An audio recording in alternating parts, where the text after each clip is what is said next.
Over the next 4 minutes, I'm going to show you how to save money with Microsoft Office 365. If a client was to come to us with about 20 staff and they had the requirements to share their calendars in Outlook, access their email from any device like a PC or a phone, and share or work on files collaboratively, we'd be looking at one of two solutions: the old school traditional server route, or using Microsoft Office 365 in the cloud. Let's start with the traditional server option. This is where the client would purchase a physical server with hardware to go on site at their office. There would be licensing costs for Windows Server, the user licenses, the Exchange Server licenses, the network technician's time to put it all together and install the software, and then finally implement it at the client's office. On average, for 20 users with a decent server that will handle 5 years of growth, your costs are going to be about $20,000 in the first year. Now, in your second year, you're not going to have as many expenses because the server is new, it's under warranty. There might be things like adding RAM or hard drive space or adding a user here or there, but typically speaking, your costs are going to be quite contained. Let's say $1,000 per year. The nature of server hardware is that somewhere around year 5, the server is going to need to be retired and replaced.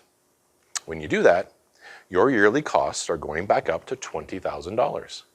And then in year 6, down to about $1,000 per year. Carry on to year 10, and we're back to another capital expense of about $20,000, and so on. In the Office 365 world, things look a lot different. With Office 365 in the cloud, you're not buying the server. You're not buying the licensing outright. Most of these larger capital costs go away. All you need to consider is the services to move your email and calendar data to the cloud, a one-time cost, and then the monthly subscription costs for the licenses.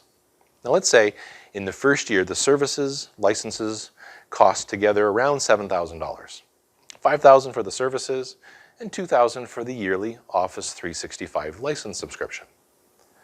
Now your second year costs for about 20 users are going to be roughly $2,000 per year. That's just the subscription costs for Office 365. That's it. No need to budget for any hardware or server maintenance costs. Now for years 2, 3, and 4, you're going to be paying slightly more for Office 365 licenses until you get to year 5, where with Office 365, you're going to not be replacing a server. You are not going to be paying a technician to migrate files from one server to another. And you're not going to be purchasing new licenses. You're just going to carry on. And again, in 10 years from now, same idea. You're not replacing the server, not hiring a technician. You are carrying on. If you look at this over the course of 10 years, the traditional server route will be around $67,000. In the Office 365 world, it's $25,000. The cost benefits aside, going to the cloud and Office 365 has many other benefits. Data security.